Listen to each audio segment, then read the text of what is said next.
അമ്മയുടെ general body യോഗം ഇന്ന് കൊച്ചിയിൽ. പ്രസിഡന്റ് സ്ഥാനത്ത് മോഹൻലാൽ തുടരും. താരസംഘടനയായ അമ്മയുടെ 31ാമത് ജനറൽ ബോഡി യോഗം ഇന്ന് കൊച്ചിയിൽ. കലൂർ ഗോകുലം കൺവെൻഷൻ സെന്ററിൽ നടക്കുന്ന യോഗത്തിൽ അമ്മയുടെ പുതിയ നേതൃത്വത്തെ തെരഞ്ഞെടുക്കും. വോട്ടെടുപ്പ് ഒഴിവാക്കി നിലവിൽ അഡ്ഹോക് കമ്മിറ്റിയായി പ്രവർത്തിക്കുന്ന ടീം തന്നെ തുടരാനാണ് സാധ്യത. പ്രസിഡന്റ് സ്ഥാനത്തേക്ക് മോഹൻലാൽ തന്നെ തുടരും. ജനറൽ സെക്രട്ടറി സ്ഥാനത്തേക്ക് നിലവിലെ ജോയിന്റ് സെക്രട്ടറി ബാബുരാജിനെ നിയമിക്കുന്നതിൽ ഇന്ന് ജനറൽ ബോഡി യോഗത്തിൽ ചർച്ച നടക്കും.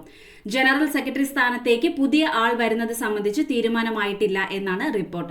ജനറൽ സെക്രട്ടറിയായ നടൻ സിദ്ദിഖ് രാജിവെച്ച സാഹചര്യത്തിലാണ് തൽക്കാലം ജോയിന്റ് സെക്രട്ടറി ആ ചുമതല വഹിച്ച് മുന്നോട്ടു പോകുന്നതാകും നല്ലതെന്നാണ് സംഘടനയുടെ പൊതുവികാരമെന്നാണ് സൂചന. സുഗമമായ പ്രവർത്തനത്തിന് ജനറൽ സെക്രട്ടറിയെ ഉടൻ തെരഞ്ഞെടുക്കണമെന്നും ബാബുരാജ് അടക്കമുള്ളവരെ പരിഗണിക്കാമെന്നും ചില അംഗങ്ങൾക്ക് അഭിപ്രായമുണ്ട്. കൂടാതെ ട്രഷറർ സ്ഥാനം രാജിവെച്ച ഉണ്ണി മുകുന്ദന് പകരം മറ്റൊരാൾ വരും. മത്സരമില്ലാതെ ഈ തെരഞ്ഞെടുപ്പ് നടക്കുമെന്നാണ് വിവരം. സിനിമാ മേഖലയിലെ ലഹരി ഉപയോഗം തടയുന്നതിന്റെ ഭാഗമായി നിർമ്മാതാക്കളുടെ സംഘടന കൊണ്ടുവരുന്ന നിർദ്ദേശങ്ങൾ യോഗത്തിൽ ചർച്ച ചെയ്യും. സിനിമയുമായി ബന്ധപ്പെട്ട സ്ഥലങ്ങളിൽ നിരോധിത ലഹരി വസ്തുക്കൾ ഉപയോഗിക്കില്ല എന്ന് ഓരോരുത്തരും സത്യവാങ്മൂലം നൽകണമെന്നാണ് നിർമ്മാതാക്കളുടെ സംഘടന മുന്നോട്ട് വെച്ച നിർദ്ദേശം.